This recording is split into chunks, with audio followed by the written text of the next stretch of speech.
అసలు ఈ సృష్టిలో ఉన్నదంతా ఆల్కమీ, ఇవల్యూషన్, ఆల్కమీని బేస్ చేసుకునే ఉంది.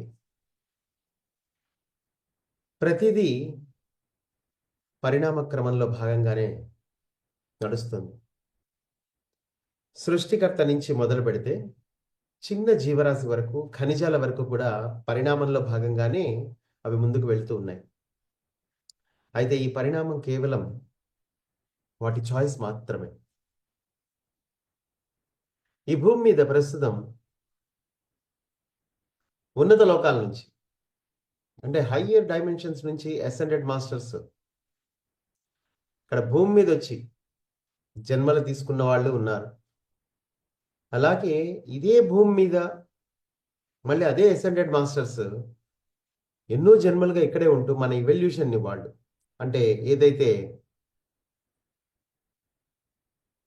ఖనిజ సామ్రాజ్యము, వృక్ష సామ్రాజ్యము, జంతు సామ్రాజ్యము, మానవ సామ్రాజ్యంలోకి ఒక ప్రయాణం ఉందో, ఆ ప్రయాణాన్ని మళ్ళీ అనుభూతి చెందాలి అని నిర్ణయించుకుని అలా ప్రయాణిస్తూ వచ్చిన వాళ్ళు కూడా ఉన్నారు ఇక్కడ. వాళ్ళల్లో అసెండెడ్ మాస్టర్లు కూడా ఉన్నారు. మళ్ళీ స్టిల్ వాళ్ళు ఈ గ్రహాన్ని ఉద్ధరించే క్రమంలో, అలాగే ఈ గ్రహాన్ని అర్థం చేసుకునే క్రమంలో, ఇక్కడ ఉండే పరిస్థితులను అర్థం చేసుకుని ఇక్కడ సహాయపడాలనే ఉద్దేశంతో అలా వచ్చిన వాళ్ళు కూడా ఉన్నారు. మరి వీరందరూ కూడా లైరా నుంచి వచ్చిన వాళ్ళు మాత్రమే. ఫైనల్గా అందరూ లైరా నుంచి వచ్చిన వాళ్ళే. సో ఇప్పుడు ప్లైడియన్స్ కానీ, ఆర్క్టూరియన్స్ కానీ, వీళ్ళందరూ కూడా ఫైనల్గా లైరా నుంచే వచ్చారు. చాలా ప్రాచీనమైన జాతి లైరా. మొట్టమొదటిగా మానవుడు ఒక ద్విపాద జీవుడిగా, అంటే రెండు కాళ్లతో నడిచేవాడిగా, ఒక మనిషి రూపంలో వచ్చింది లైరా నుంచే. ఆ తర్వాతే మిగతా జాతులన్నీ ఏర్పడ్డాయి. సో ఈ విధంగా ఈ పరిణామ క్రమంలో భాగంగా ఇక్కడ మరి నేటివ్ ఎర్త్లింగ్స్, నేటివ్ ఎర్త్లింగ్స్ అంటే ఎవరైతే ఎర్త్ మీద నేటివ్ పీపుల్ ఉన్నారో ఎన్నో జన్మలుగా, అంటే ఒక లైన్లో వచ్చిన వాళ్ళు, అలాగే యాట్ ద సేమ్ టైం ఇప్పుడు ఎర్త్ అసెండ్ అవుతుంది కాబట్టి ఒక ట్రాన్స్ఫార్మేషన్కి గురవుతుంది కనుక ఈ విషయంలో సహాయపడటానికి వచ్చిన వాళ్ళు ఎమర్జెన్సీలో కొందరు. ఓకే, సో వీళ్ళు సగం మంది ఉన్నారు, సగం మంది వాళ్ళు ఉన్నారు. సో ఫైనల్గా అందరూ ఇక్కడ ఒక స్టేజ్కి వచ్చేసారు. అదేంటి? Next level. ఇక ఇప్పుడు ఎర్త్ నెక్స్ట్ లెవెల్కి వెళ్ళిపోబోతోంది. మీలో చాలా మంది ఇంకా ఇదే ఆఖరి జన్మగా ఇక్కడ ఉన్నారు. ఈ ఒక్క జన్మలో మీరు చేయగలిగింది చేస్తే చాలు. అది జరుగుతోంది కూడా ఆల్రెడీ. మీరు స్పెషల్గా చేయడానికి ఏం లేదు. కేవలం ఇక్కడ మీరు సెన్సిటివ్గా మారాలి అంతే, సున్నితంగా. మీరు ఇప్పటివరకు ఏదైతే నేర్చుకున్నారో బాహ్య ప్రపంచంలో, ఇక చాలు, ఇంకా అవసరం లేదు. అయితే విషయాల్ని మీరు ఇక్కడ అర్థం చేసుకోవాల్సి ఉంటుంది అంతే. ఇక్కడ ప్రత్యేకంగా మీరు కష్టపడాల్సిందైతే ఏమీ లేదు. పెద్ద పెద్ద పోరాటాలు ఏం చేయక్కర్లేదు, ఆధ్యాత్మిక పోరాటాలు. ఈ ఎసెన్షన్ని ఎలా అయినా సరే మేము చేయాల్సిందే, దీనికోసం ఎన్ని గొప్ప గొప్ప త్యాగాలైనా చేస్తాము, అలాంటిది ఏం లేదు అసలు ఇక్కడ. ఇదొక సృష్టికర్త ఆడుతున్న ఒక ఆట అంతే. ఈ ఆటలో మీరు కూడా భాగస్థులుగా ఉన్నారు. మీరు చాలా సహజంగా ఇంతకు ముందు ఎలా ఉన్నారో అలాగే జీవించవచ్చు. కాకపోతే విషయాలని అర్థం చేసుకోండి, తెలుసుకోండి, జ్ఞానాన్ని ప్రాప్తించుకోండి. అయితే ఈ జ్ఞానం దేని మీద బేస్ అయి ఉంది? మీ ఫ్రీక్వెన్సీ మీద బేస్ అయి ఉంది. ఈరోజు స్పిరిచువల్ ఆల్కమీ గురించి మనం మాట్లాడుకుంటున్నాం. అసలు ఆల్కమీ అంటే ఏంటి? ఇంకా మరింత స్పష్టంగా ఇప్పుడు తెలుసుకుందాం. ఆల్కమీ అంటే మనము ధ్యానము దేనికోసం అయితే చేస్తున్నామో అదే ఆల్కమీ. ఎప్పుడైనా ఆలోచించారా అసలు మీరు ధ్యానం ఎందుకోసం చేస్తున్నారు అని?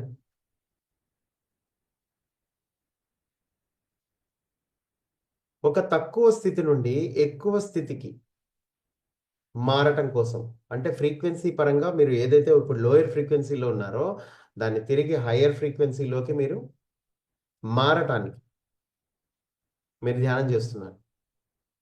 అంటే ఇక్కడ మీ బాడీలో ఏం జరుగుతుంది? ఒక ఆల్కమీ జరుగుతుంది. ఆల్కమీ అంటే ఏంటంటే ఒరిజినల్‌గా టెక్నికల్‌గా చూస్తే ఒక తక్కువ స్థాయి గలవట్టి లోహమైనటువంటి ఐరన్ లాంటి వస్తువులు ఏవైతే ఉన్నాయో, తక్కువ స్థాయి లోహాలు ఎక్కువ స్థాయి లోహం అయినటువంటి బంగారంగా పరివర్తితం అవ్వడం. దాన్ని ఆల్కమీ అంటారు. దీన్నే తెలుగులో రసవాదము అంటారు. ముఖ్యంగా ఈ రసవాదాన్ని ఆచరించిన వాళ్ళలో యోగి వేమన ప్రధానమైన వ్యక్తిగా ఇక్కడ చెప్పబడతాడు. యోగి వేమన సాధారణ మానవ జీవితాన్నే గడుపుతూ ఒక రిచెస్ట్ పర్సన్ గానే ఒక పక్క భూమి మీద ఉంటూనే మరో పక్కన అతను కటిక పేదరికంలోకి వెళ్ళి తిరిగి మళ్ళీ ఆ పేదరికాన్ని జయించే క్రమంలో అతని రసవాదాన్ని అభ్యసించడం జరిగింది. అంటే తక్కువ స్థాయి లోహం నుంచి ఎక్కువ స్థాయి లోహంలోకి మార్చే ఒక ప్రక్రియ. అంటే ఒక ఇనుముని బంగారంగా మార్చే ప్రక్రియనే రసవాదము అంటారు. అయితే దానికి కొన్ని ప్రక్రియలు ఉంటాయి. ఇప్పుడు ఏదైనా ఒక ఇనుము బంగారంగా మారాలంటే ఏం ఏం జరగాలి అందులో? దాని మాలిక్యులర్ స్ట్రక్చర్ ఏదైతే ఉందో అది చేంజ్ అవ్వాలి. దీన్ని మీరు కరెక్ట్‌గా అర్థం చేసుకుంటే మీరు ఈ ధ్యానాన్ని కూడా సవ్యంగా అర్థం చేసుకోగలుగుతారు. మాలిక్యులర్ స్ట్రక్చర్ అంటే ఏంటి? ఇక్కడ ఇనుము లోపల ఏదైతే అణు పరమాణువుల కదలికలు ఉన్నాయో దాని ఆటం యొక్క బిహేవియర్ ఉందో అది చేంజ్ అవ్వాలి. అది చేంజ్ చేసే శక్తి కొన్ని ప్రకృతిపరమైన కొన్ని మూలకాలని దాంట్లో కలిపినప్పుడు దాని యొక్క ఆటమిక్ స్ట్రక్చర్‌లో తేడా వస్తుంది. అప్పుడు గోల్డ్ యొక్క ఆటమిక్ స్ట్రక్చర్ ఏంటో తెలుసుకొని దాని ప్రకారము దీన్ని గనక మార్చగలిగితే దీని లోపల ఉన్న ఆటమిక్ స్ట్రక్చర్ గోల్డ్ ఆటమిక్ స్ట్రక్చర్‌గా మారిపోతే అది గోల్డ్‌గా మారిపోతుంది వెంటనే. అయితే దీనికోసం ఎక్స్‌టర్నల్‌గా కొన్ని ప్రకృతి నుంచి కొన్ని మూలకాలను అందులో యాడ్ చేస్తారు. అయితే ఇదంతా కొన్ని ప్రిసైజ్ మ్యాథమెటికల్ ఆర్డర్‌లో ఉంటాయి ఇవన్నీ.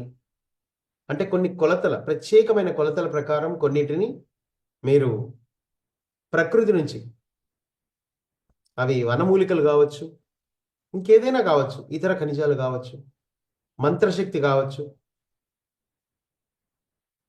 ఇవన్నీ కలిపి ఒక సిస్టమాటికల్ ఆర్డర్‌లో దాన్ని తిరిగి ఇనుముని బంగారంగా మార్చే ఆ ప్రక్రియని, ఆ రసవాదాన్ని పరిశోధన చేసి దానిలో పట్టు సాధించి ఆ విధంగా సాధించాడు ఆయన.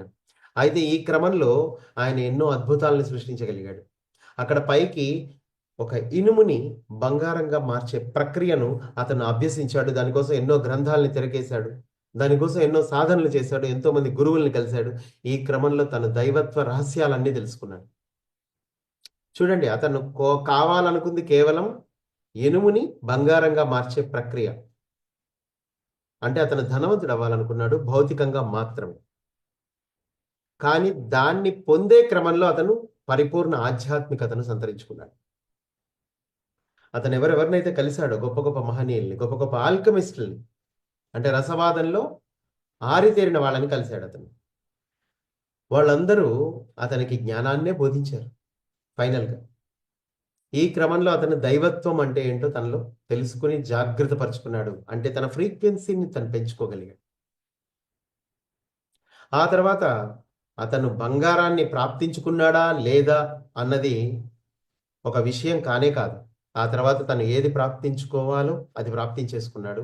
ఇంకా ఏది ప్రాప్తించుకుంటే ఇంకేం ప్రాప్తించుకోక్కర్లేదు అలాంటి దాన్నే ప్రాప్తించుకున్నాడు అతను. ఆ తర్వాతే యోగి వేమనగా అతను మారాడు. ఎన్నో పద్యాలు రచించాడు.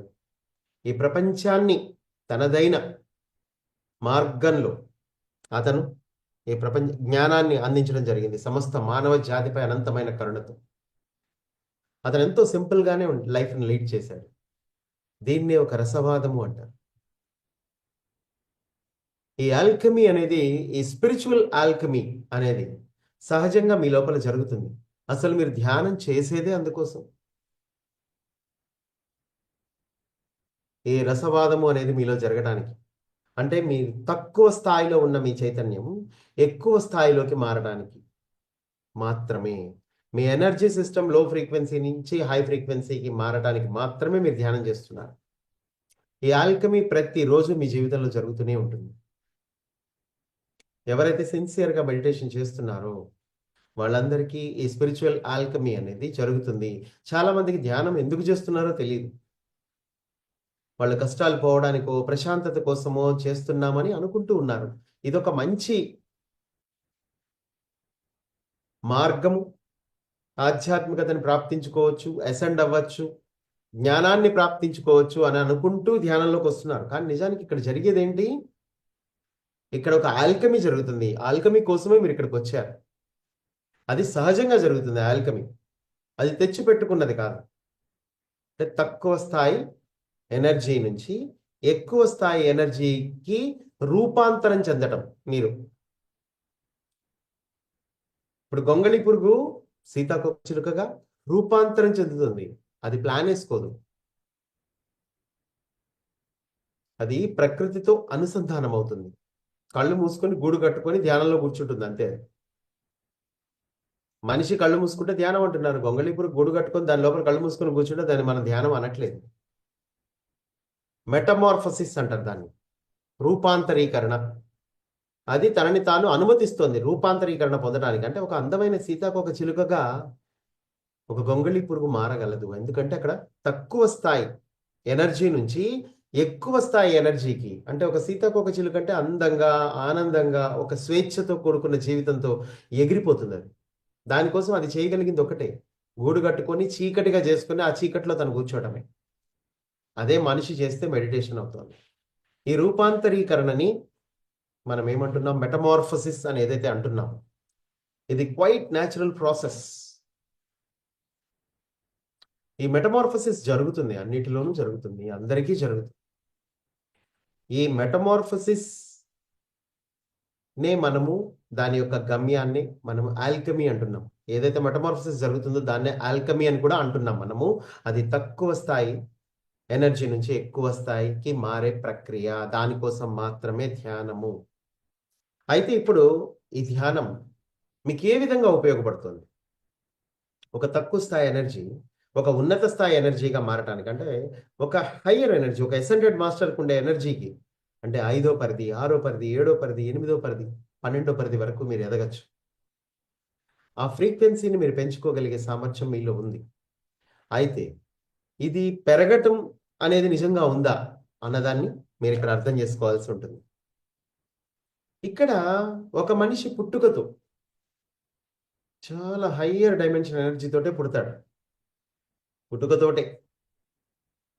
కాకపోతే అతను పుట్టేటప్పుడు కొన్ని కార్మిక్ అకౌంట్స్ కానీ, లేదా ఈ జన్మలో వాళ్ళ ఫ్యామిలీ లైన్లో అటు 7 తరాలు ఇటు 7 తరాలకు సంబంధించిన కర్మల్ని తను క్లియర్ చేయాలి అని నిర్ణయించుకొని వచ్చిన ఆత్మలు కానీ, వాళ్ళు కొంత డైల్యూట్ చేసుకొని వస్తారు వాళ్ళ యొక్క ఎనర్జీని కిందకు వచ్చేటప్పుడు.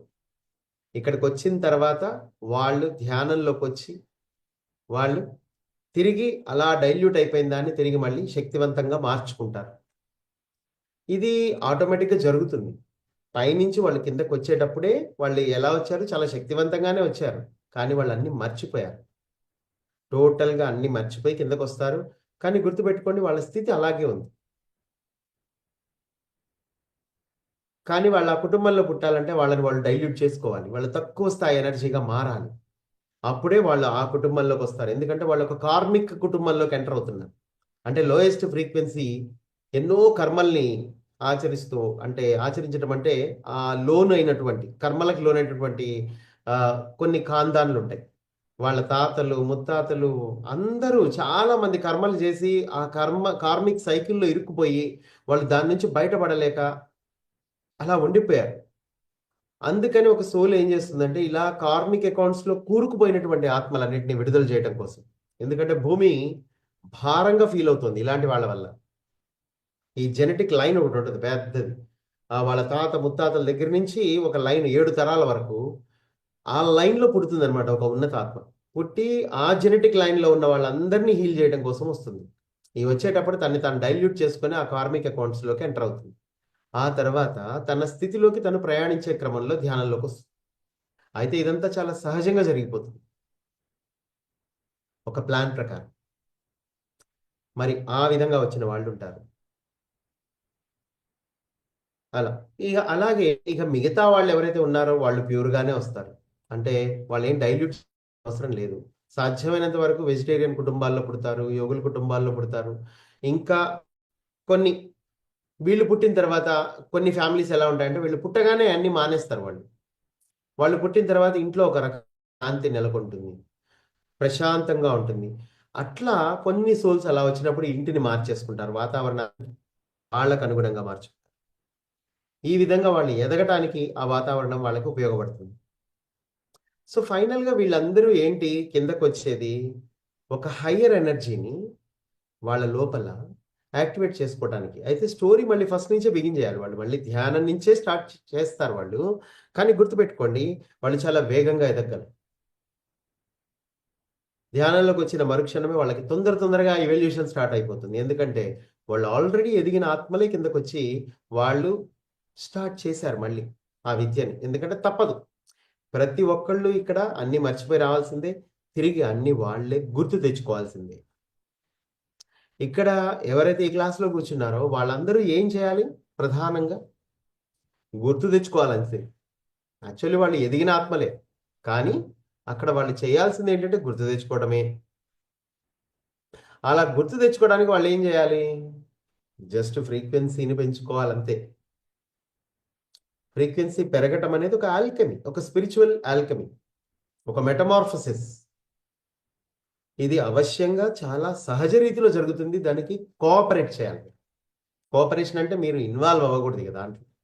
మీరు కళ్ళు మూసుకొని ఒక దగ్గర కూర్చున్నారు అంటేనే, శ్వాసని గమనిస్తున్నారు అంటేనే, మీరు సృష్టిపరంగా ఒక కార్యక్రమం జరగటానికి అనుమతిస్తున్నారు అని అర్థం.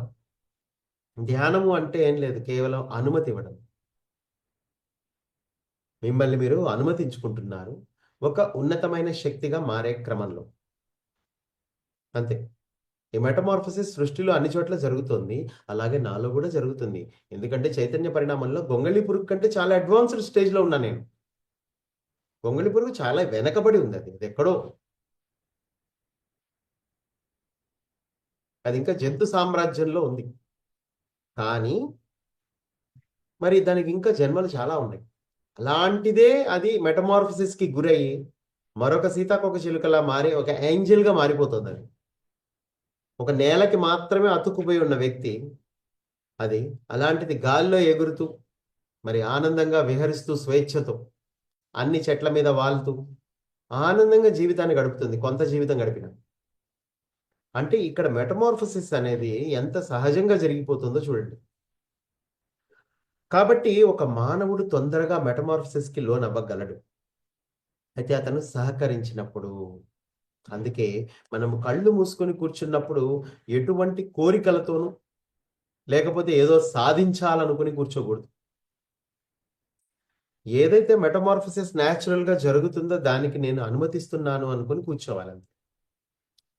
ఎందుకంటే మీ మైండ్ ఎప్పుడు గుర్తుపెట్టుకోండి సొసైటీతో కనెక్ట్ అయి ఉంటుంది. సొసైటీ ఎప్పటికీ మిమ్మల్ని దైవం వైపు అంటే మెటమార్ఫోసిస్ మీలో జరగటానికి ఒప్పుకోదు సొసైటీ. ఎందుకంటే దాని ప్లాన్స్ దానికున్నాయి. అదేంటంటే హాస్పిటల్స్ నడవాలి, బ్యాంకులు నడవాలి, మీ మీద ఆధారపడి. మరి చాలా పెద్ద పెద్ద ఇండస్ట్రీస్ ఉన్నాయి, సంస్థలున్నాయి. అవన్నీ మీ మీదే ఆధారపడి జీవిస్తున్నాయి. మీలో గనక మెటమార్ఫోసిస్ జరిగితే వీటన్నిటికి అతీతంగా అయిపోతారు మీరు. మీరింకెవరి జోలికి వెళ్ళరు. ఈ మతాల పేరుతో కొట్టుకోరు. కులాల పేరుతో రిజర్వేషన్‌లు అడగరు. ఇంక ఏమీ ఉండదు. వీటన్నిటికి మీరు అతీతమైపోతారు. ఎలా అయితే రిషికేశ్‌లో, హిమాలయాల్లో, హరిద్వార్‌లో ఎంతోమంది స్వామీజీలు ఈ సాఫ్ట్‌వేర్ ఉద్యోగాలు అవి ఏమి చేయకుండానే ఆనందంగా సంపదల్ని సృష్టించుకుంటున్నారు. కేవలం శక్తిని పదార్థంగా మారుస్తూ. అలాంటి ఒక మెటమార్ఫోసిస్ మీలో గూడా కలుగుతుంది. ఇది చాలా సహజంగా జరిగింది మిగతా వాళ్ళ విషయంలో కూడా. వాళ్ళందరూ గొప్ప గొప్ప యోధులై పెద్ద పెద్ద యూనివర్సిటీల్లో ఎంబీఏలు చేసిన తర్వాత వాళ్ళు దేవుళ్ళుగా మారలా, మెటమార్ఫసిస్ అవ్వాల. ఎందుకంటే మెటమార్ఫసిస్ అసలు బయట యూనివర్సిటీస్లో కానీ బయట కానీ నేర్పించే విద్య కాదు. అది ప్రకృతిలో ఒక భాగం. అది ఎవరైతే ప్రకృతి పరంగా నాకు ఇదంతా వద్దు అని కూర్చుంటారో వాడికి మెటమార్ఫసిస్ జరిగిపోతుంది. ప్రకృతి తన శక్తులన్నీ వాడికి అందజేస్తుంది. ఎందుకంటే ప్రకృతిని నమ్మాలి ఫస్ట్. సొసైటీని నమ్ముతాం మనం. సొసైటీలో అందరూ మనకు ఉపయోగపడతారు కాబట్టి వీళ్ళని నమ్ముకుని మనం బతకాలి. మన కాంటాక్ట్స్ ఎక్కువ ఉండాలి. పొలిటికల్ లీడర్స్తో వాళ్ళ ఫోన్ నెంబర్లు, ఏదైనా ప్రాబ్లం వచ్చిందంటే హయ్యర్ లెవెల్ నుంచి రికమెండేషన్ తెచ్చుకునేలా మనం అందరితో కాంటాక్ట్లో ఉండాలి. కానీ వీటన్నిటికంటే కొన్ని వేల లక్షల రెట్లు పవర్ఫుల్ అయిన ప్రైమ్ క్రియేటర్తో మనం కాంటాక్ట్ని పెట్టుకోవడానికి ఇష్టపడం పెద్దగా. ఎందుకంటే అక్కడ ఇంకా ఒక్కసారి నీ లోపల ఉన్న నీ పూర్ణ ప్రైమ్ క్రియేటర్ ఎక్కడో ఉన్నాడు దేవుడు, నేను ఎట్లా కనెక్ట్ అవుతాను అనుకుంటూ ఉంటాను. అదొక మాయ. మాయ మీకు నేర్పించేది అదే. దేవుడు ఎక్కడో ఉన్నాడు, అసలు నువ్వెక్కడ, దేవుడు ఎక్కడ, ఏం మాట్లాడుతున్నావు నువ్వు? నోరు మూసుకొని పని చేసుకొని డబ్బు సంపాదించుకో అంతే. అంతకంటే ఎక్కువ మాట్లాడద్దు అసలు నువ్వు. ఆ డబ్బును కూడా నువ్వు ఎక్కడన్నా ఇన్వెస్ట్ చేసుకో, లేదంటే హోమ్ లోన్ తీసుకో, ఎట్లాగో అట్లా ఇరుక్కుపో ఒక దగ్గర. అంతేగాని నువ్వు దాని గురించి భగవంతుడితో కనెక్షన్ గురించి ఆలోచించడానికి ఏమాత్రం ఒప్పుకో. కానీ ఇన్ఫాక్ట్ నువ్వే దేవుడు.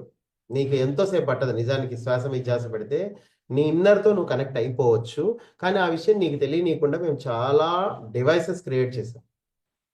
చాలా పెద్ద ప్లాన్లోనే వచ్చాము. కొన్ని లక్షల సంవత్సరాలుగా మిమ్మల్ని గమనిస్తూ మానవుడు ఏ విధంగా కంట్రోల్లోకి వస్తాడు అన్న దాని మీద రీసెర్చ్ చేసి మేము సక్సెస్ అయ్యి అతి కష్టం మీద ఒక నాగరికతని సృష్టించాం. మనుషుల్ని మేము వాడుకునే నాగరికత. మా ప్రతినిధులందరూ ఉన్నత స్థితుల్లోనే ఉంటారు సమాజంలో. వాళ్ళే మిమ్మల్ని పరిపాలిస్తారు. మీకు అనిపిస్తూ ఉంటుంది వీళ్ళందరికీ అసలు నాలెడ్జే లేదు, ఆత్మజ్ఞానం లేదు, వీళ్ళందరూ గొప్ప గొప్ప లీడర్స్గా ఎలా అయ్యారు అని మీకు అనిపిస్తుంది. కానీ మీకు క్లారిటీ ఉండదు. అసలు ఏం జరుగుతుందో మీకు అర్థం కాదు. ఇక ఇందులోనే కన్ఫ్యూజన్ క్రియేట్ చేయడానికి మిమ్మల్ని రకరకాల సిద్ధాంతాలు, వీళ్ళందరూ పుణ్యం చేసుకున్నారనో, లేకపోతే వీళ్ళు గత జన్మల్లో చాలా ఇది చేశారనో, లేకపోతే వీళ్ళు డబ్బు ద్వారా చాలా పాఠాలు నేర్చుకోవడానికి అలా వచ్చారనో, ఇక్కడ చాలా డెఫినిషన్స్ అనేవి వస్తూ ఉంటాయి, సిద్ధాంతాలు. వీటిల్లో ఇరుక్కుపోయి అసలు క్లారిటీ లేకుండా ఉండిపోతారు. కానీ నిజానికి కంట్రోలర్స్ ఎవరైతే ఉన్నారో, ప్లానటరీ కంట్రోలర్స్, వాళ్ళు కావాలని ఇదంతా చేస్తారు. మానవ జాతి ఒక రకంగా ఇక్కడ మానవ జాతి అంటే ఎవరో కాదు, యాజ్ ఎ లైరియన్స్గా ఇక్కడికి వచ్చిన వాళ్ళే, లైరీస్ నుంచి వచ్చిన వాళ్ళే ఉన్నారు ఇక్కడ అందరూ. నేటివ్ ఎర్త్లింగ్స్ ఎవరైతే ఉన్నారో, అంటే ఈ భూమికి సంబంధించిన నేటివ్, ఇక్కడే పుట్టి ఇక్కడే పెరిగి ఇక్కడే అన్ని సామ్రాజ్యాల్లో ఉంటూ మానవ సామ్రాజ్యానికి ఎదిగినటువంటి ఆత్మలే అవన్నీ ఎదిగిన ఆత్మలే. కాకపోతే వీళ్ళందరినీ కూడా మాయలో ఉంచడం జరిగింది. అది ఎలా మాయలో ఉంచారు? జస్ట్ వాళ్ళ మైండ్ని కంట్రోల్లో పెట్టుకునే విధంగా కొన్ని డివైసెస్ క్రియేట్ చేశారు. వాళ్ళ డిఎన్ఏని ఎవరు మార్చలేకపోయారు. చాలా ట్రయల్స్ అయితే జరిగాయి, డిఎన్ఏని కూడా మారిస్తే ఎలా ఉంటుంది అన్న ప్రయోగాలు జరిగాయి. కానీ ఆ డిఎన్ఏ స్ట్రాండ్స్ ఎలాంటివంటే అవి కూడా చాలా సహజమైనవి, మెటమార్ఫసిస్కి లోనయ్యేవి. దేవుడు చాలా తెలివిగా ప్రతి చోట మెటమార్ఫసిస్ అనేది క్రియేట్ అయ్యే విధంగా, ఒక ఆల్కమీ సహజంగా జరిగే విధంగా, అంటే ఒక స్పిరిచువల్ ఆల్కమీ అన్ని జంతువుల్లో ఎలా జరుగుతుందో అలాగే మనుషుల్లో జరుగుతుంది, చెట్లల్లో జరుగుతుంది ఆల్కమీ. అంటే లోయర్ ఎనర్జీ నుంచి హైయర్ ఎనర్జీకి వెళ్తూ ఉంటాయి చెట్లల్లో కూడా. లోయర్ ఎనర్జీ చెట్లు ఉంటాయి. ఇప్పుడు తులసి ఉంది, హై ఫ్రీక్వెన్సీ చెట్టు. లో ఫ్రీక్వెన్సీ చెట్లు చాలా ఉన్నాయి. అవన్నీ కాలక్రమంలో హై ఫ్రీక్వెన్సీ చెట్లుగా వస్తాయి. సిడార్ ఉంది, దేవదారు వృక్షం, హై ఫ్రీక్వెన్సీ. ఇట్లా మనకి ఏంటంటే హై ఫ్రీక్వెన్సీ. అలాగే యానిమల్స్, బర్డ్స్ విషయానికి వచ్చేసరికి నెమలి ఉంది, చాలా హై ఫ్రీక్వెన్సీ. ఆవు ఉంది, హై ఫ్రీక్వెన్సీ. ఇవన్నీ ఏంటి, ఫస్ట్ జంతువులు చిన్న చిన్న క్రూర మృగాల నుంచి నిదానంగా సాత్వికమైన గుణాలు కలిగినటువంటి యానిమల్స్లోకి వస్తూ ఉంటాయి. ఇదంతా మెటమార్ఫసిసే, ఇదంతా ఇవల్యూషన్, ఇదంతా సహజంగా జరుగుతుంది. అలాగే హ్యూమన్ కూడా మెటమార్ఫసిస్లో సహజంగా అతను హయ్యర్కి వెళ్తాడు. ఆ ఇల్లే క్రమంలో మాత్రమే ఇక్కడ ధ్యానము ఉంది అని మీరు అర్థం చేసుకోవాలి. సో ధ్యానం వల్ల సహజత్వాన్ని మీరు ప్రాప్తించుకునే విధంగా, ఏదైతే సహజంగా ఒక ఆల్కమీ జరుగుతుందో, స్పిరిచువల్ ఆల్కమీ మీ లోపల, దానికి మీరు అవకాశం ఇవ్వడం స్టార్ట్ చేశారు కళ్ళు మూసుకొని. దీనివల్ల కష్టాలు పోవడము, కన్నీళ్ళు పోవడము అని ఏమి ఉండదు. కష్టాలు అలాగే ఉంటాయి. కాకపోతే ఈ మెటమార్ఫసిస్ వల్ల అంటే ఏదైతే మీరు కదలకుండా కూర్చొని మీరు ఒక అవకాశాన్ని ఇచ్చారో నీ శరీరానికి తనంతట తానుగా అది పరివర్తన చెందే విధంగా కళ్ళు మూసుకొని కూర్చుంటున్నప్పుడు అవకాశం ఇచ్చారో, దానివల్ల మీ చుట్టూ ఉండే ప్రతికూల పరిస్థితులు కేవలం మీరు తక్కువ చైతన్య స్థాయిలో ఉండటం వల్ల మీరు ఆకర్షించారో, అవన్నీ మీ ఫ్రీక్వెన్సీ పెరుగుతూ ఉన్నప్పుడు ఆటోమేటిక్‌గా అవి వికర్షించబడతాయి. మీరే కదా ఆకర్షించింది. అలాగే ఏదో ఒక రోజు వికర్షించాల్సింది కూడా నువ్వే. వికర్షించడం అంటే ఏంటి? దాని వ్యతిరేక దిశలో ఉన్నారు మీరిప్పుడిక. మీరు పైకి ఎదిగే కొద్దీ అప్పటిదాకా మ్యాగ్నెట్ ఆకర్షిస్తుంది ఒక దగ్గర. దాన్ని అదే వెనక్కి పెట్టి మనం ఇట్లా దగ్గరికి చేస్తే అవి వికర్షించుకుంటాయి. Opposite direction. సో, అలాగే మీ నుంచి ఆ కష్టాలు అనేవి ఆటోమేటిక్‌గా దూరం అయిపోతాయి. అంటే కష్టాలు అలాగే ఉంటాయి. కానీ వాటిని ఎదుర్కొనే సామర్థ్యం మీకొస్తుంది. ఎప్పుడైతే మీకు ఆ సామర్థ్యం వచ్చిందో మీరేం చెయ్యరు. ఎదుర్కొనే సామర్థ్యం అంటే అవి ఉంటాయి. వాటి దోవన అవి ఉంటాయి. మీ దోవన మీరుంటారు. అది. అక్కడ ఎదుర్కోవటం అనేది కూడా లేదసలక్కడ. కష్టాలు అక్కడే ఉంటాయి. కానీ వాటితో మీకే సంబంధం ఉండదు. అంటే మీ ఎమోషనల్ బాడీ దానికి స్పందించేంతగా ఏమీ ఉండదక్కడ. పుట్టప్పుడైతే భయంతో వణికిపోతూ ఉంటారు. ఆ కష్టాలు ఎట్లా బయటపడాలిరా భగవంతుడా! మనం ఎక్కడికెళ్ళాలి? ఎక్కడ దైవ దర్శనాలు చేసుకోవాలి? ఎక్కడ హోమాలు చేయించాలి? ఎక్కడ పూజలు చేయించాలని ఆలోచిస్తూ ఉంటారు చాలామంది. సమస్యల నుంచి బయటపడటానికి. అక్కడ కూడా హోమాలు, పూజలు అంటే ఏంటి? ఫ్రీక్వెన్సీయే. కానీ ఆ ఫ్రీక్వెన్సీ ఎంతవరకు నీకు ఉపయోగపడుతుంది? ఎందుకంటే ఫస్ట్ నీకు భక్తి శ్రద్ధలు లేవు. నువ్వు డబ్బులు పడేసి వాడెవడో ఫ్రీక్వెన్సీని పెంచే విధంగా ఒక యజ్ఞం చేస్తే అందులో నువ్వు పాల్గొనటం ద్వారా అది నీకు వస్తే, అది నీకు భక్తి శ్రద్ధలు ఉంటే, అది నీకు అప్లై అవుతే, నీలో అజ్ఞానం నిజంగా లేకుండా ఉంటే ఇవన్నీ వర్కౌట్ అవుతాయి. లేదు నువ్వు అజ్ఞానంగానే ఉన్నావు, అలాగే ఉన్నావు. కానీ ఆ టైంకెళ్ళి పూజ కార్యక్రమం పూర్తి చేసి డబ్బులిచ్చి వచ్చావు. దానివల్ల నీకే ఉపయోగం జరగదు. అలాగే అక్కడ పూజారి కూడా ఒక వ్యాపార దృక్పథంతోటే చేసుకుంటూ వెళ్ళిపోయాడనుకో. ఒకసారి ఒక పూజారి అన్నాడు నాతోటి, "మేము లోక కళ్యాణం కోసం పూజలు చేయటం అసలు మా చరిత్రలో ఎప్పుడు లేదు. మొదటిసారిగా మీరు వచ్చి లోక కళ్యాణం కోసం పూజ చేయించడం అనేది నేను చూస్తున్నాను" అని. నేను ఒకరోజు ఒక హోమం చేయించా. లక్ష్మీ గణపతి హోమం. అది చేయించినప్పుడు దేనికి ఇంతకి చెప్పండి మీరు ఏ కోరికతో ఈ హోమం చేస్తున్నారు అని. నేను లోక కళ్యాణం కోసం చేస్తున్నానని చెప్పాను. అతను మీరు చాలా పెద్ద తప్పు చేస్తున్నారండి. ఎందుకంటే ఇది అసలు లేదు అసలు ఇప్పుడు సొసైటీలో. లోక కళ్యాణం కోసం పూజలు చేయించడం లేదు. ఎవరికి వాళ్ళకి నాకు ధనప్రాప్తి కావాలని, మాకు ఒక పరపతి కావాలనే ఒక పూజలు చేస్తున్నారు. దాని దగ్గర మంత్రాలే మేము చదువుతున్నాం. అలాంటి గ్రహాలకి అంటే ఒక గురుగ్రహానికో లేకపోతే ఒక శని గ్రహానికో శాంతి చేయించడం లాంటివి మాత్రమే. ఆ గ్రహాలన్నిటినీ మీకు మీ సమస్యని బట్టి మేము ఆ మంత్రోచ్చారణ చేస్తూ మేము దాన్ని క్లియర్ చేసే క్రమంలో ఉన్నామే తప్ప లోక కళ్యాణం అనే మంత్రాలు మర్చిపోయి చాలా కాలం అయింది. మేము దాన్ని మీరు మా చేత బలవంతంగా గుర్తు చేయించారు. ఇప్పుడు నేను అది చదువుతున్నందుకు అది నాకు ఆశ్చర్యంగాను ఉంది. అట్ ద సేమ్ టైం నాకు ఆనందంగాను ఉంది. ఎందుకంటే మొట్టమొదటిసారిగా నేను ఈ కార్యక్రమాలు చేయిస్తున్నప్పటి నుంచి ఇప్పటి వరకు ఎవరు లోక కళ్యాణం కోసం అయితే పూజలు చేయించలా, హోమాలు చేయించలా. సో, అలా ఇక్కడ నీ యొక్క ఇదిని బట్టి అంటే నీ శ్రద్ధా భక్తుల్ని బట్టే ఆ హోమం లోక కళ్యాణం కోసం జరిగింది కాబట్టి దాని ఇంపాక్ట్ కూడా ఆటోమేటిక్‌గా ఉంటుంది. ఎందుకంటే అది నీ కోసం సెల్ఫ్ కోసం కాదు కదా! యూనివర్స్ కోసం చేస్తున్నావు నువ్వు ఆ పని. అప్పుడు ఆటోమేటిక్‌గా ఆ హోమానికి పవరొస్తుంది. దానివల్ల లోక కళ్యాణం జరుగుతుంది. సహజంగానే ఒక పరివర్తన. ఇలా ఎన్నో ఉంటాయి. మీ సొసైటీలోనే సూక్ష్మంలో మోక్షంలా మరి లోక కళ్యాణాన్ని మనం ఈ భూమండలం మీదకి తెచ్చే విధంగా ఎన్నిటినో మనం ఉపయోగించుకోవచ్చు. అన్నిటిని. ఎందుకంటే ఏది కాదు. అనర్హం.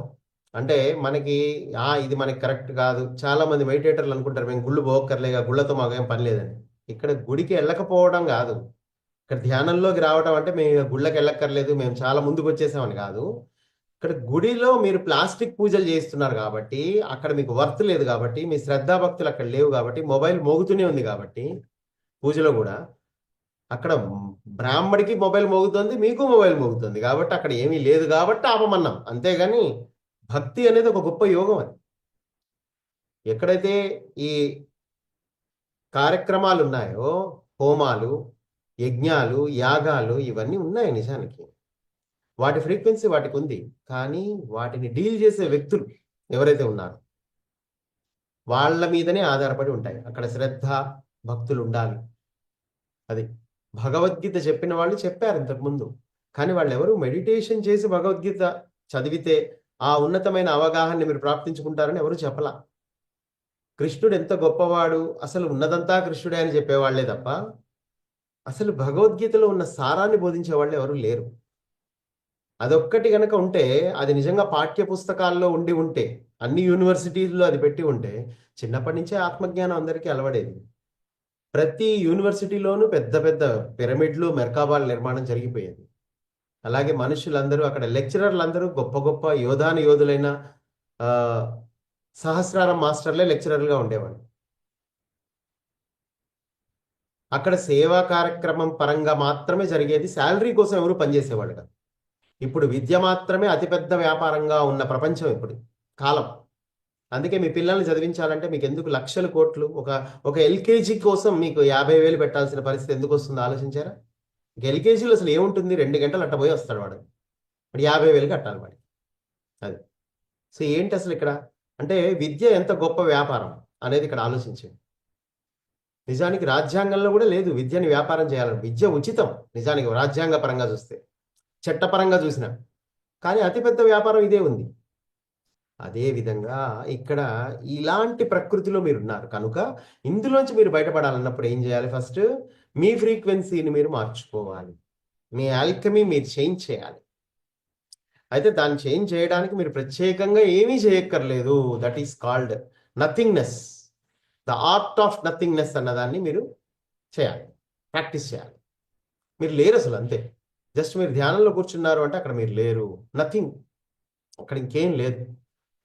అక్కడ ఏ కోరికలు లేవు, ఇంకేం లేవు. అసలు ఏమీ లేని చోట మాత్రమే మెటమార్ఫసిస్ ప్రారంభం అవుతుంది. స్పిరిచువల్ ఆల్కమీ స్టార్ట్ అయిపోతుంది. అక్కడ రసవాదము అనేది సహజంగా జరిగింది. సో దీన్ని మరి గొప్ప గొప్ప మాస్టర్స్ ఎన్నో రకాలుగా మీకు బోధించడానికి ప్రయత్నించారు. అయితే ఈ ఆధ్యాత్మిక ప్రపంచంలోకి మీరు వచ్చిన తర్వాత మరి ఎన్నో ఆధ్యాత్మిక సంస్థలు వచ్చాయి, రకరకాల మార్గాల్ని మీకు నిర్దేశించాయి. కానీ ఇక్కడ ఒక కన్ఫ్యూజన్ క్రియేట్ అయింది. ఎందుకంటే ఇందులో 70% పూర్తిగా బోధనలన్నీ రాంగ్ బోధనల్ని ఇందులో జాయిన్ చేయడం జరిగింది. ఒక్కొక్క స్పిరిచువల్ ఆర్గనైజేషన్ ఒక్కొక్క రకమైన కన్ఫ్యూజన్ని క్రియేట్ చేస్తూ వెళ్తుంది. కానీ మూలమైనటువంటి దాన్ని మాత్రం, ఏదైతే శ్రద్ధ, సబూరి, ప్యూరిటీ, డైల్యూషన్, మాయా, వీటన్నిటి గురించి బోధించట్లేదు.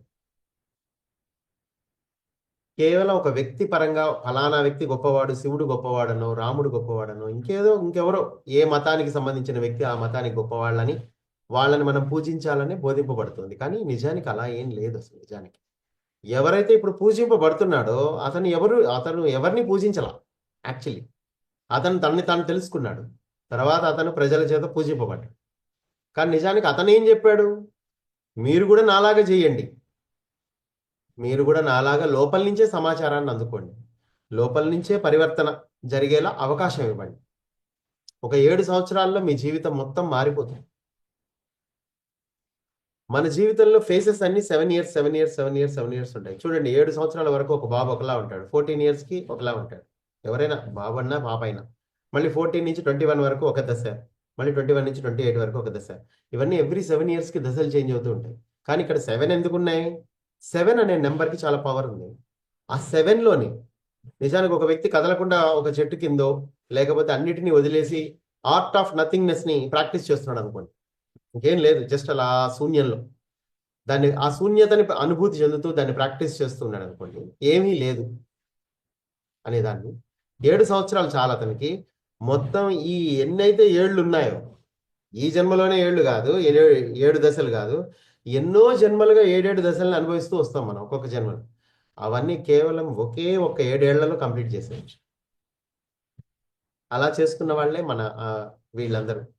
మనకి 7 సంవత్సరాలు కాదు, మన ఎడ్యుకేషన్ సిస్టమ్ చూడండి, వాడికి ఒక 5 ఏళ్ల నుంచి స్టార్ట్ అవుతుంది అనుకుంటే వాడు 24 ఏళ్ల వరకు చదువుతూనే ఉంటాడు. అంటే ఏంటి? ఆల్మోస్ట్ 3 ఏళ్ళు ఉన్నాయి అందులో. 7 ఏళ్ళు, మళ్ళీ 7 ఏళ్ళు, మళ్ళీ 7 ఏళ్ళు. కానీ ఒక్క 7 ఏళ్ళు సరిపోతాయి వాడు దేవుడు అయిపోవడానికి. వాడి జీవితంలో ఏది కావాలంటే ఆనందం, ఏదైతే ఒక స్థితి ఆనందం కోసమే కదా వీళ్ళందరూ డబ్బులు సంపాదించేది దేనికి? ఒక సెక్యూరిటీ, సోషల్ సెక్యూరిటీ, ఒక ఆనందం. నేను ప్రాప్తించుకోవాలి అంటే, నేను ఎంజాయ్ చేయాలంటే మాత్రం డబ్బు ఉండాలి.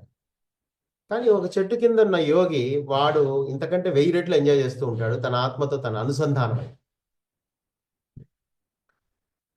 మరి ఈ విధంగా ఆ నిజమైన ఆనందాన్ని ప్రాప్తించుకునే క్రమంలో ఒక 7 ఏళ్ళు సరిపోతాయి. కానీ మన ఎడ్యుకేషన్ సిస్టమ్ వ్యాపారం కాబట్టి ఒక 3 7 ఏళ్ళు ఉంటాయి. అందులో 7, 7 మళ్ళీ 7. ఒక 21 ఇయర్స్ మీరు ఎడ్యుకేషన్‌లోనే ఉంటారు. ఆ తర్వాత కూడా మళ్ళీ ఇంకేదో నేర్చుకొని మీరు ఇంకెక్కడికో వెళ్ళిపోయి మళ్ళీ అక్కడ ఉద్యోగం అనే పేరుతో మళ్ళీ అక్కడ అంతే. మళ్ళీ ఒక దగ్గర స్టక్ అయిపోవడం. ఏ సిస్టమ్ ఉందో లేకపోతే ఏ వ్యాపారంలోనో అలా. లక్ష్యాలు అనేవి మీ స్థితులను అనుసరించి గుర్తుపెట్టుకోండి మారిపోతూ ఉంటాయి. మీరు తక్కువ స్థితిలో ఉన్నప్పుడు మీ లక్ష్యం కేవలం ఒక మంచి ఉద్యోగం సంపాదించడం, లైఫ్‌లో సెటిల్ అవ్వడం, డబ్బు సంపాదించడం, పెళ్లి చేసుకోవడం, పిల్లల్ని కంటం మాత్రమే ఉంటుంది. కానీ మీ స్థితి మారినప్పుడు మీ లక్ష్యం వేరేలా ఉంటుంది. ఆ స్థితి మీరు ఎప్పుడైనా మారొచ్చు. మీకు 30 ఏళ్ల వయసులో మారొచ్చు, 40 ఏళ్ల వయసులో మారొచ్చు. 50 ఏళ్ళు వచ్చిన తర్వాత కూడా నీ జీవితంలో చాలా దూరం ముందుకెళ్ళిపోయిన తర్వాత నీకు 50 ఏళ్ల తర్వాత కూడా నువ్వు మార్చుకోవాలంటే నీ దారిని మార్చుకోవచ్చు. మళ్ళీ ఒక 7 ఏళ్ళు నీ చేతిలో ఉంటాయి. ఆ 7 ఏళ్ళని గనక మార్చుకుంటే ఇంకా ఆ తర్వాత కంప్లీట్‌గా మీతో మీరు కనెక్ట్ అయిపోవచ్చు. కనెక్ట్ అయిన తర్వాత కూడా మీరేమి ప్రజల కంటే భిన్నంగా ఏమి ఉండరు. అంటే ఇతను పూర్తిగా దేవుడైపోయాడు. ఇక ఈయనతో మనకేం సంబంధం లేదు అన్నట్టుగా ఏమి ఉండదు. కానీ మీరు మనుషుల్లో మనిషిగానే ఉంటారు. కానీ ఉన్నతమైన అవగాహనతో ఉంటారు. నిశ్శబ్దంగా ఉంటారు. ఎదుటి వాళ్ళని మీరు జస్ట్ ఎంతవరకు మాట్లాడాలో అంతవరకే మాట్లాడతారు. ఎందుకంటే ఇక్కడ ఒక వ్యక్తి దైవంగా మారటానికి అతను ప్రత్యేకంగా సాధనలు చేయక్కర్లేదు. గొప్ప గొప్ప గురువులకి శిష్యులుగా ఉండక్కర్లేదు. ఏం చేయక్కర్లేదు. మీ మాయ ఏదైతే ఉందో మీరు ఎందులో అయితే కూరుకుపోయారో అంటే మీ యొక్క డివైన్ పవర్ ఏదైతే ఉందో మీ లోపల అది డైల్యూట్ అయిపోయింది.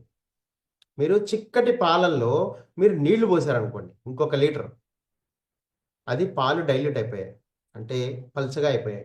ఇంకొక లీటర్ పోసారు మళ్ళీ ఇంకా పల్చగా అయిపోయాయి. ఇంకొక లీటర్ పోసారు నీళ్లు ఇంకా పల్చగా అయిపోయాయి.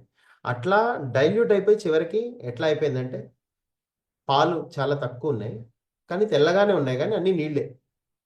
దానికి ఏం వాల్యూ ఉంటుంది? దాంతో ఇంకేం చేయలేరు ఎవరు.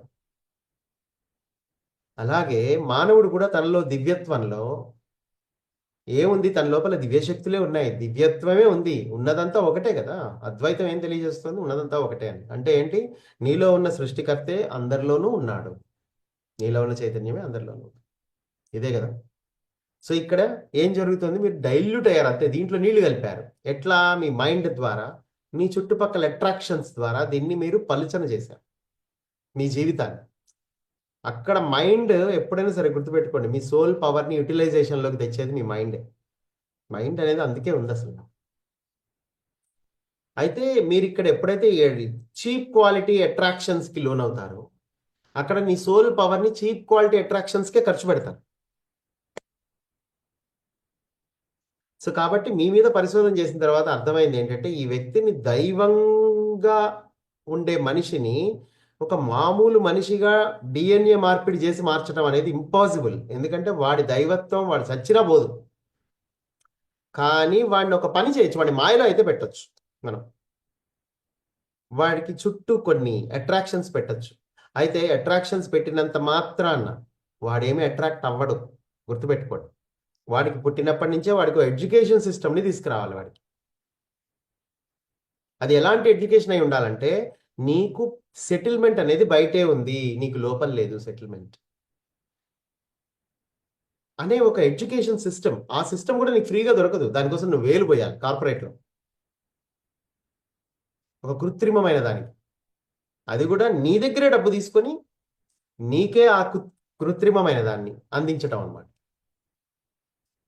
అంటే ఒక దైవానికి నిన్ను మనిషిగా మారే ప్రక్రియని వాళ్ళు నువ్వు ఎలా చీప్ క్వాలిటీ అట్రాక్షన్స్‌ని ఉపయోగించుకోవచ్చు, ఎలా ఈ ప్రపంచంలో నువ్వు బతకచ్చు అన్నదాన్ని మీకు చదువు రూపంలో మీకు బోధిస్తూ ఉంటారు ఫైనల్‌గా.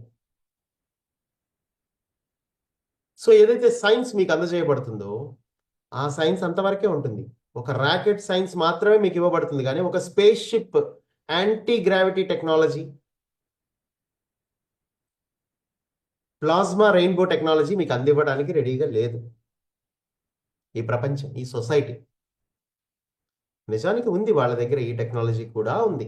ఈ భూమి మీద లేనిదంటూ లేదు. 7వ పరిధిలో ఏవైతే ఉన్నాయో నాలెడ్జ్లు, జ్ఞానము, ఆ 7వ పరిధి వరకు ఎదిగే అంత జ్ఞానం ఇదే భూమి మీద ఇప్పుడు ఇంటర్నెట్లో కూడా ఉంది, బయట కూడా అందుబాటులో ఉంది, నేచర్లో కూడా ఉంది. 7వ పరిధే కాదు, 12వ పరిధి వరకు కూడా మీరు ఎదగచ్చు. అంతవరకు ఎదగడానికి పనికొచ్చే నాలెడ్జ్ ఇక్కడే ఉంది. కానీ దాన్ని ఎవరు బయటికి తీయట్లా. ఎవరైనా పొరపాటున తీస్తే వాడిని చంపేస్తున్నారు ఇమ్మీడియట్గా. అలా చాలామంది చనిపోయారు కొత్త టెక్నాలజీని వాళ్ళు ఇక్కడ ఆవిష్కరించే క్రమంలో. ఎందుకంటే వాళ్ళు మొత్తం శూన్యం అయిపోయారు. హయ్యర్ డైమెన్షన్తో కనెక్ట్ అయిపోయి హయ్యర్ టెక్నాలజీని భూమి మీద యాక్టివేట్ చేశారు.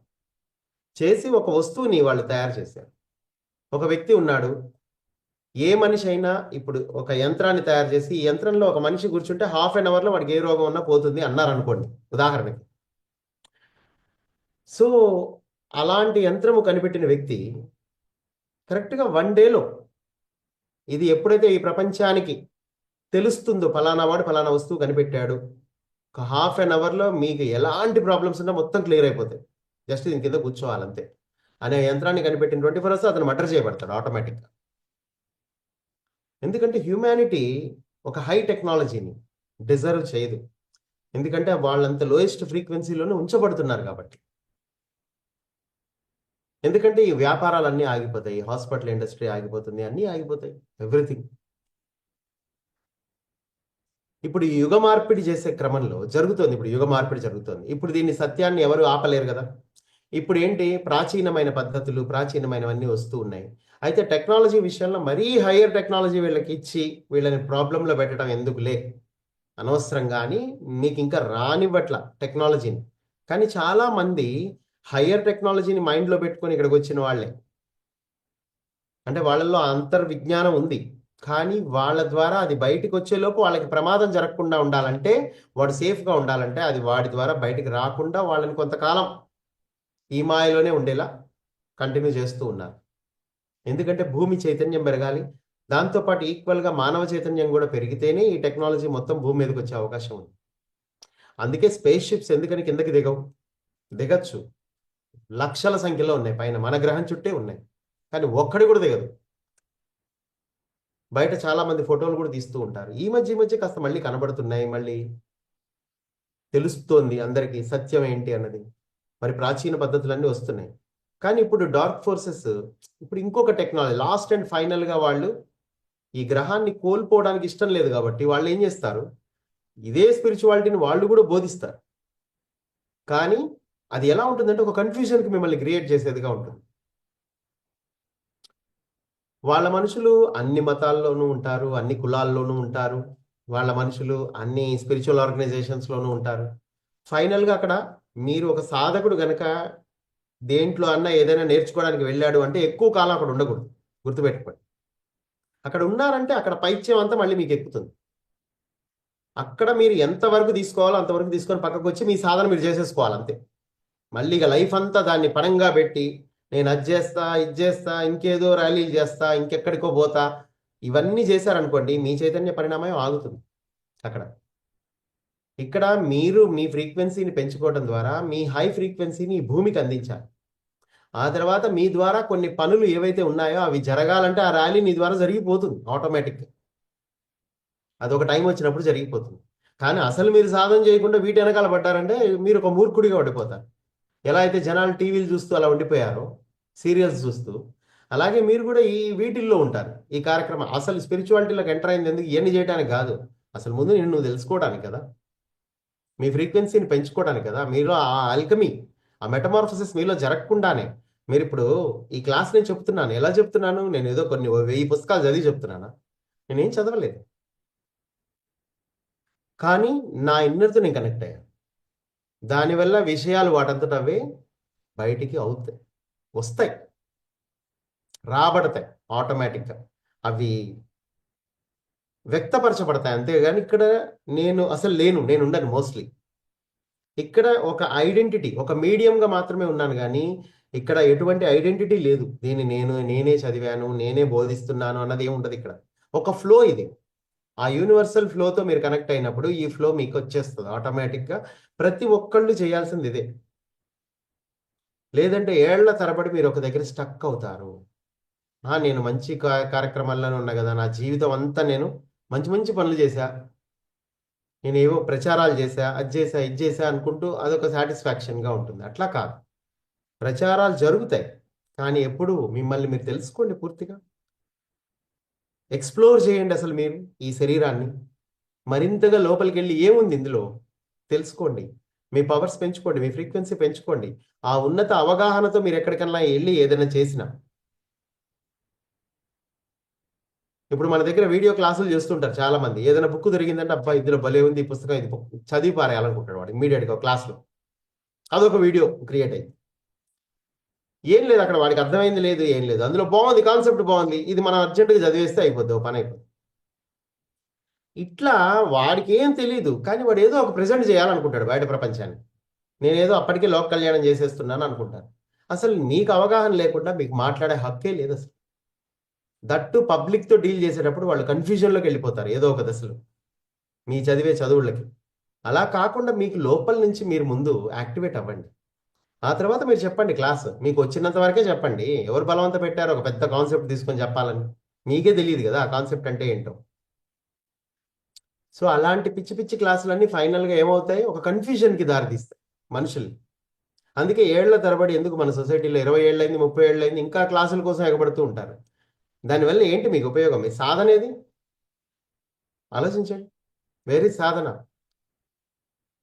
మీరు ఎందుకు ఒకే దగ్గర స్టక్ అయి ఉన్నారు? ఒకే టైప్ ఆఫ్ పీపులే ఇంకా ఎందుకు బేసిక్ లెవెల్లో ఉన్న ప్రజలే మీ చుట్టూ ఉన్నారు? ఎందుకు అడ్వాన్స్డ్ పీపుల్ చాలామంది ఉన్నారు, కొత్త కొత్త విషయాలను ఎక్స్ప్లోర్ చేసేవాళ్ళు ఉన్నారు, కొత్త కొత్త టెక్నాలజీని పరిశోధించే వాళ్ళు ఉన్నారు.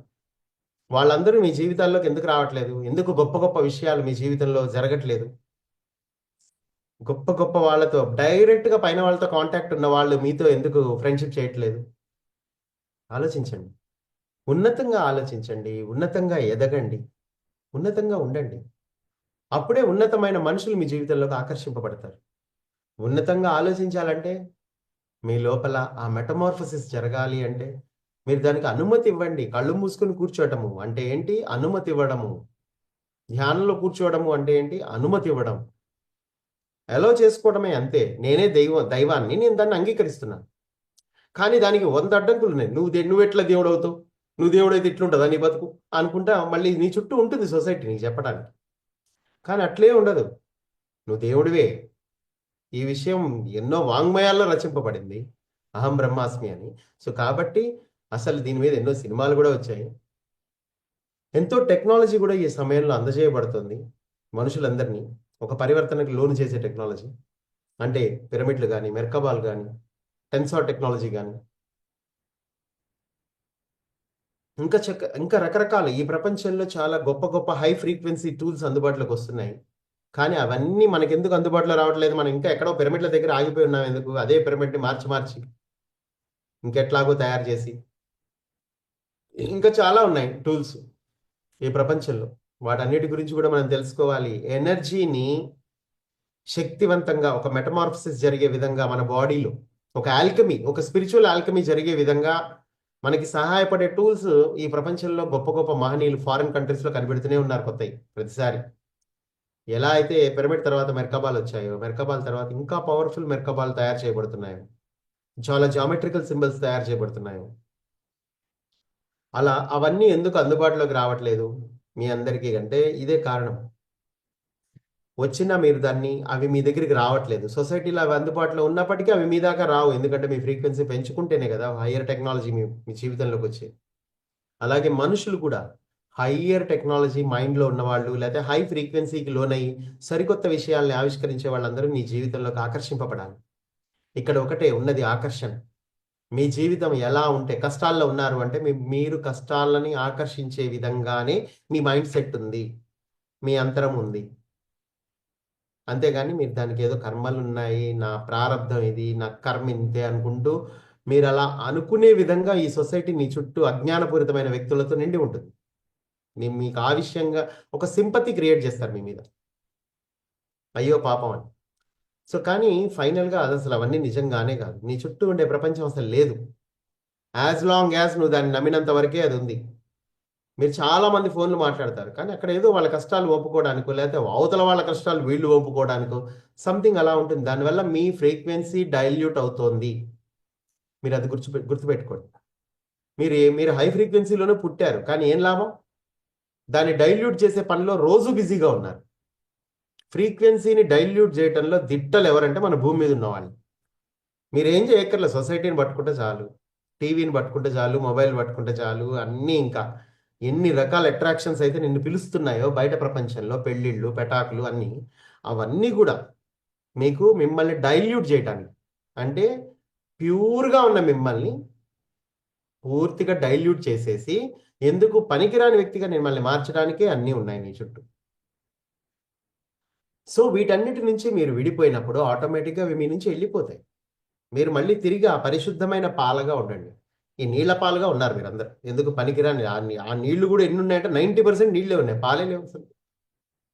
ఆ నీళ్ళే నడిపిస్తున్నాయి జీవితాన్ని. అందుకే ఇలాగే ఉంది. మూసిన పుస్తకంలానే ఉంది. ఒక్క పేజీ కూడా చదవలే. 1000 పేజీలున్నాయి అందులో. ఒక్క పేజీ గూడా కంప్లీట్ అవ్వలే మీదసలు. ఇంకా 999 పేజీలున్నాయి. ఇదే బాడీతో మీరు నేర్చుకోవాల్సిన పాఠాలు.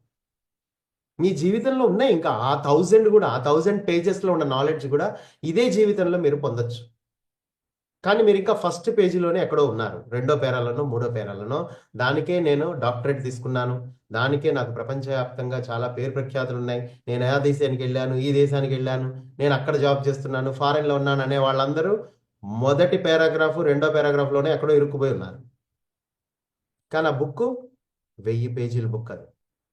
ఇవన్నీ నిజాలే. ఇవన్నీ సత్యాలు. ఈ విషయం అందరికీ తెలుసు. మీరు డైలీ బేసిస్‌లో every day, day to day లెవెల్‌లో మీరు డైల్యూట్ చేయబడుతున్నారు. Because of the external things. దీన్ని మీరు చెక్ చేసుకోవడానికే వచ్చారిక్కడికి. చెక్ చేసుకోండి అందుకే. నేనేం చేస్తున్నాను ఈ జీవితంలో? చెక్ చేసుకోండి. చేసుకొని నేనెక్కడ డైల్యూట్ అవుతున్నాను? ఏదైనా ఒకటి అనవసరంగా నా లైఫ్‌లోకి వస్తోందా? అది ఒక వ్యక్తి రూపంలోనా? లేతే ఒక వస్తువు రూపంలోనా? లేకపోతే ఇంకొక రూపంలోనా? ఎందుకు నేను దేనికి ఆకర్షింపబడుతున్నాను? నాకేం కావాలి ఇన్‌ఫాక్ట్? నాకింకా ఏవో తీరని కోరికలున్నాయి. నాకది గావాలి, ఇది గావాలంటే ఆ కోరికలు ఫస్ట్ తీర్చుకోండి ఫస్ట్. అప్పటిదాకా రాకండి ఇందులోకి. ఒక పక్క కోరికలున్నాయి. కానీ అందరూ మెడిటేషన్ జేస్తున్నారు. మనం గూడా ఇంట్లో ఉంటే మంచిది గదా! అని అనుకోని మాత్రం రాకండి దయచేసి. ఎందుకంటే దానివల్ల మీరొక కన్‌ఫ్యూజన్‌నే క్రియేట్ జేస్తారు ఈ ప్రపంచంలో. ఎందుకంటే మీకేం కనపడదు, మీకేం వినపడదు. మీకు విషయాలు అర్థం గావు. మీరెక్కడ ఉంటే అక్కడే ఉండిపోతారు. మీరు స్టక్ అయిపోయి ఉంటారు. మిమ్మల్ని చూసి పక్కోడు గూడా వీడు ఎన్నాళ్ళయింది, వీడు ఏం జేయలేకపోయాడు అంటే ఇది నిజంగానే అబద్ధం అని అనుకుంటారు. ఎందుకంటే మీరు ఆల్రెడీ కరెక్ట్‌గా లేరు మీరు. లేకపోతే ఇదే సొసైటీలో చాలా ఎదిగిన ఆత్మలు కూడా ఉన్నాయి. కానీ వాళ్ళందరూ బహుశా ఈ సొసైటీలో ఇప్పటికీ ఉన్నారా? లేదా? అనేది అది అప్రస్తుతం. వాళ్ళు ఇంకెక్కడికన్నా వెళ్ళిపోయి ఉండొచ్చు. లేకపోతే ఇంకా హైయర్‌కెళ్ళిపోయి ఉండొచ్చు. ఎందుకంటే ఎవడు ఒక దగ్గరే స్టిక్ అయ్యి ఉండడు గదా! దేనికి. నాలెడ్జ్. ఒకసారి ఒక నాలెడ్జ్ వచ్చింది అంటే ఇంక నీకు అది నేర్చుకున్న తర్వాత ఇంక నీకు దాంతో పని లేదు. ఇంకా ముందుకెళ్ళిపోతూ ఉంటావు. అయితే ఈ క్రమంలో నువ్వెక్కడైతే నేర్చుకున్నావో ఆ సంస్థకి కొంచెం నీ సేవ అందించడంలో తప్పు లేదు. ఇప్పుడు నేనున్నాను. ఈ క్రమంలో నేను మళ్ళీ పిరమిడ్ సొసైటీలో క్లాసులు చెప్తా. కానీ ఎందుకు? As a token of respect. అంతే. నేను ఈ సొసైటీలోంచే నేను ఎదిగాను గాబట్టి, ఈ సొసైటీకి నా నుంచి ఏదైనా ఒక కంట్రిబ్యూషన్ అంటూ నేను ఇవ్వగలిగితే ఇది నిజంగా కరెక్ట్ కదా! అన్న ఉద్దేశంతో నేను వాళ్ళకి హెల్ప్ చేయగలుగుతాను అంతే. అంతకు మించి ఇంకే ఎక్స్‌పెక్టేషన్స్ ఉండవు మనకి. ఎందుకంటే ఇదొక ఫ్లో. ఆ ఫ్లో తీసుకునే హక్కు మీ అందరికీ ఉంది. అలాగే ఈ ఫ్లోలోనే నా డెవలప్‌మెంట్ గూడా ఉంది. నేనెంత ఫ్లో ఇవ్వగలిగితే అంతగా సెన్సిటివ్‌గా మారిపోతూ ఉంటాను నేను. మీరు కూడా అంతే. మీరెంతెంతగా మీ లోపల నుంచి మీరు సెన్సిటివ్‌గా అయిపోతూ ఉంటే, అంతంతగా యూనివర్స్‌కి మీరు మాధ్యమంగా మారతారు. ఇప్పుడు చేస్తున్న పనులు ఏవైతే ఉన్నాయో బయట సొసైటీ కోసం, అవన్నీ ఫ్యూచర్‌లో కూడా చేయగలుగుతారు. కానీ మిమ్మల్ని మీరు తెలుసుకున్న తర్వాత ఒక క్లారిటీతో చేయండి ఆ పని. అప్పుడు మీకు అర్థమవుతుంది జీవితం అంటే ఏంటో. ఆ తర్వాత మీరు చేసే పని సార్థకత ఏర్పడుతుంది. అంటే మీరు ఒక చిన్న క్లాస్ చెప్పినా గానీ, అందులో ఒక ప్యూరిటీ ఉంటుంది. అది ఎదుటి వాళ్ళ మనస్సుని టచ్ చేసే విధంగా ఉంటుంది. ఒక పరివర్తన అనేది కలుగుతుంది అందరిలో. Okay. So my dear friends, నేను ఈ బోధనల్లోనే మీకు ఎనర్జీ ఉంటుంది. నేను ఎందుకు నా సెషన్లో నేను మెడిటేషన్ చేయించను. ఎందుకు చేయించనంటే ఇక్కడ మెడిటేషన్ కంటే చాలా అసలు మెడిటేషన్ కంటే చాలా గొప్ప విషయాలు ఇక్కడ ప్రస్తావించబడతాయి మీకు. అవన్నీ ఒక ఎనర్జీ రూపంలోనే మీ దగ్గరికి వచ్చి టచ్ అవుతున్నాయి మిమ్మల్ని. ఇది ఒక ట్రూత్ అనమాట. ఇది ఈ ట్రూత్ మిమ్మల్ని ట్రాన్స్ఫార్మ్ చేస్తుంది. ఆల్రెడీ మీరు మెడిటేషన్లోనే ఉన్నారు లాస్ట్ 1 అవర్ నుంచి. బై లిజనింగ్ సింప్లీ మీరు ఫోకస్ అంతా ఎప్పుడైతే దీని మీద పెట్టి ఈ సత్యాన్ని మీరు వింటూ ఉంటారు, అప్పుడు ధ్యానం కంటే ఇంకా ఎక్కువ శక్తి మీ లోపలికి వస్తూ ఉంటుంది. సో కాబట్టి మై డియర్ ఫ్రెండ్స్, సో ఈ క్లాస్ని మరొక్కసారి వినండి, మళ్ళీ వినండి, మళ్ళీ వినండి, అర్థం చేసుకోండి. ఇక్కడి నుంచి మీరు డిసైడ్ చేసుకోండి మీరు ఏం అవ్వాలనుకుంటున్నారు. నా చుట్టుపక్కల అడ్డంకులు అనేవి లేవు, మర్చిపోండి. అసలు జస్ట్ మీరేం నిర్ణయించుకుంటున్నారు. 100% మీరు నిజంగా ఒక నిర్ణయం తీసుకుని మీరు కళ్ళు మూసుకుంటున్నారా? మీకు నిజంగా ఒక స్పిరిచువల్ ఆల్కమీ అనేది జరగడానికి మీరు అంగీకరిస్తున్నారా? మీ లోపల చెక్ చేసుకోండి.